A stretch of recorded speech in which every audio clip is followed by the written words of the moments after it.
નમસ્કાર મિત્રો, હું છું શ્રેયસ ટાબર। આજના આ વિડીયોમાં આપણે વાત કરીશું પ્રવેશ ફોર્મ વિશે।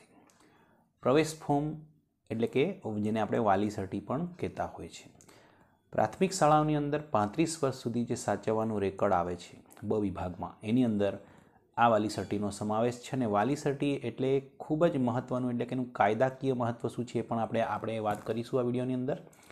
અને જ્યારે મુખ્ય શિક્ષકે કોઈ પોક્સોનો કે કોઈ અન્ય કેસ બને જેમાં વિદ્યાર્થીની ઉંમર નક્કી કરવાની થતી હોય ત્યારે આપણી જોડે જે વાલી સર્ટી છે, આપણા જીઆરમાં જે એન્ટ્રી છે એમાં, અને વાલી જે કંઈ રજૂ કરે એમાં કંઈ ફેરફાર આવે ત્યારે ઘણા બધા પ્રશ્નો ઊભા થતા। એટલે ખૂબ જ મહત્ત્વનું, જેનામાં આપણે ચીવટપૂર્વક ભરીએ તો આપણા માટે જ સારું છે એવું આ વાલી સર્ટી વિશે આપણે આ વિડીયો તૈયાર કરીએ છીએ।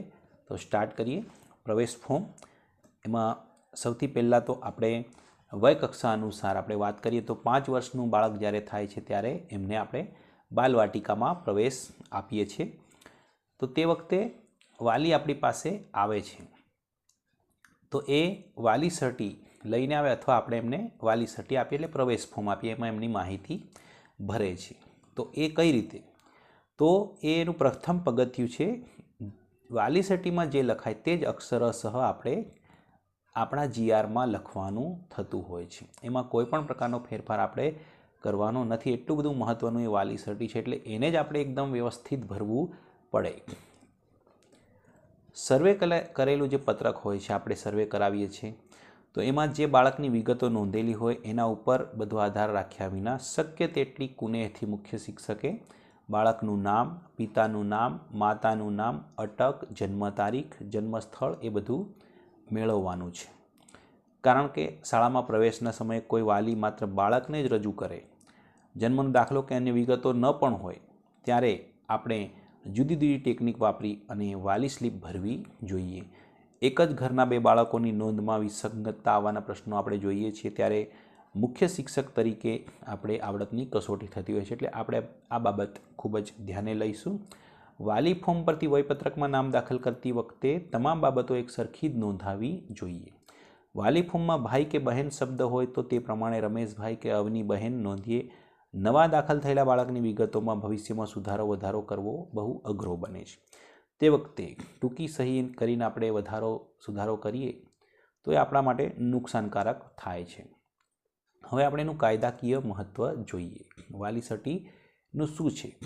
ખાસ કરીને જે દિવસે મુખ્ય શિક્ષકને જીઆર એટલે કે આપણું જનરલ રજિસ્ટર અને વાલી સર્ટી લઈને પોક્સો અથવા અન્ય જે કેસ થતા હોય છે એમાં માનનીય જજ સાહેબ સમક્ષ આપણે કોર્ટમાં ઉપસ્થિત થવાનું થાય, તે દિવસે વાલી સર્ટી અથવા પ્રવેશ ફોર્મ જેને કહેવાય એમાં ભૂલ હોય તો તકલીફમાં મુકાઈ જવાય તેવા પ્રશ્નો ઊભા થાય છે।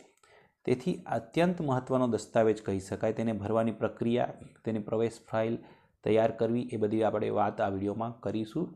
આખું વાલી સર્ટી ભરાય અને ત્યાર પછી વાલીની સહી અથવા એનો અંગૂઠાનું નિશાન અવશ્ય હોવું જોઈએ, નહીંતર એ વાલી સર્ટી કહેવાતું નથી। કારણ કે વાલીની જ સહી ના હોય તો એને વાલી સર્ટી કહેવાય નહીં। હવે એને આપણે તૈયાર કરવાની પ્રક્રિયા આપણે બતાવીશું। તો એમાં સૌથી પહેલાં શું લઈને બેસવું? સૌથી પહેલાં તો વિદ્યાર્થીનું આધાર કાર્ડ, વિદ્યાર્થીનું જન્મનું પ્રમાણપત્ર, વાલીનો જાતિનો દાખલો, આટલી વસ્તુ મુખ્ય વસ્તુ છે। આના આધારે જ વાલી સર્ટી ભરાય, નહીંતર ભરાશે નહીં। બાકી શાળામાં જોઈતી માહિતી જેમ કે બેંક ખાતા, રેશન કાર્ડ એ વગેરે માહિતી પણ અંદર છે, પણ એ ન હોય તો ચાલી જાય। આપણે જનરલ રજિસ્ટરમાં જે નોંધવાનું છે, જીઆરમાં જે નોંધવાનું છે, તમામ વસ્તુ આપણી પાસે હોવી જોઈએ। ત્યાર પછી આપણે સ્ક્રીન પર જોઈ શકીએ છીએ પ્રવેશ ફોર્મનો એક નમૂનો આપણે મૂક્યો છે। એનામાં આપણે એક એક વસ્તુનો અભ્યાસ કરીએ। પહેલાં તો શાળાનું નામ, એ તમામ વસ્તુ તમે જોઈને સમજી શકશો, પણ પહેલું જ કોલમ તમે જોઈ શકો છો એ શું છે? આધાર નંબર। આધાર નંબર સૌથી પહેલો આપણે ધ્યાનપૂર્વક બાળકનો નોંધી અને ઓનલાઈન SSA પોર્ટલ પર એને સર્ચ પણ કરી લેવાનું। કારણ કે ઘણીવાર વાલીઓ બીજી શાળામાં બાળકને મૂકી દીધું હોય પણ આપણને જાણ કરતા નથી।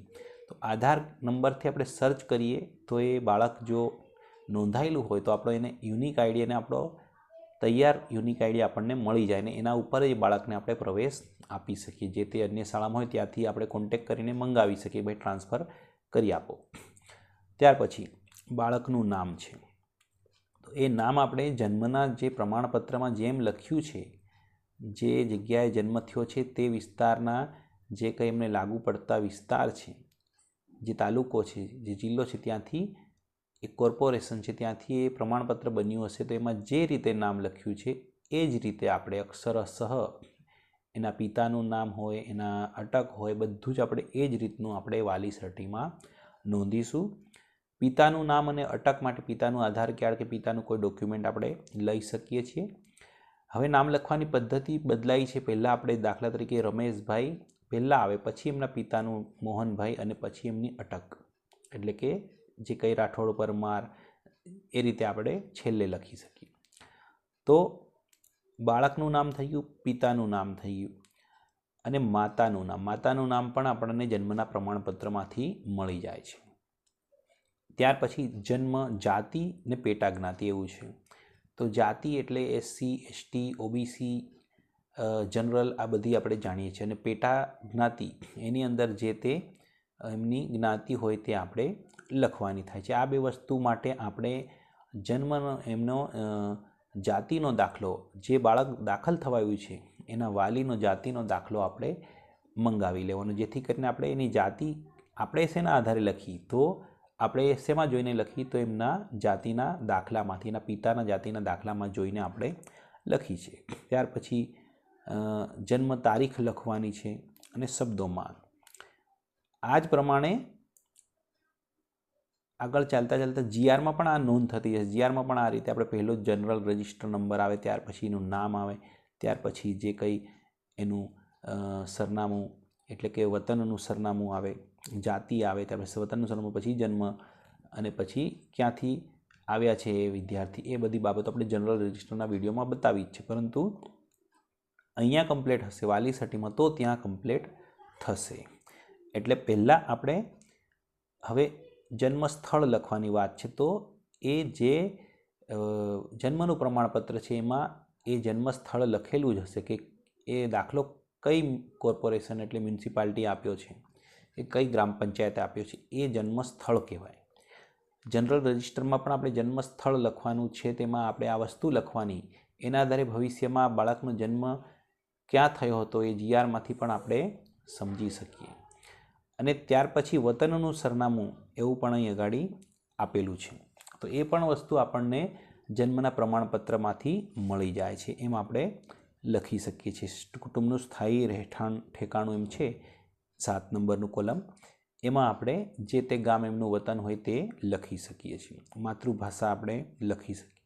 કયા ધોરણમાં આપણે દાખલ કરીએ છીએ, તો બાલવાટિકામાં કે પહેલામાં, બીજામાં, દરેકમાં આપણે એ અહીંયા નોંધ કરી શકીએ છીએ અને એના આધારે જીઆરમાં નોંધ થશે.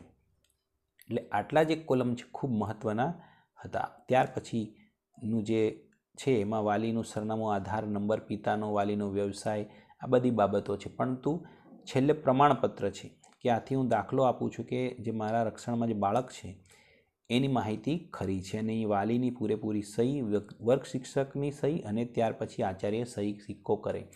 આ રીતના જે વાલી સર્ટી બધા તૈયાર થાય અને આ પ્રવેશ ફોર્મની ઉપર આપણે આખા વર્ષનું જે સતત ચાલતું આવતું વાલી સર્ટી નંબર આપણે એક જગ્યાએ ખૂણામાં લખી દેવાનો છે કે આ બાળકને જ્યારે આપણે જીઆરમાં દાખલ કરીએ ત્યારે ધોરણ 1માં અથવા તો બાલવાટિકામાં નવો પ્રવેશ વાલી સર્ટી નંબર 1677ને આધારે એ રીતે લખાય.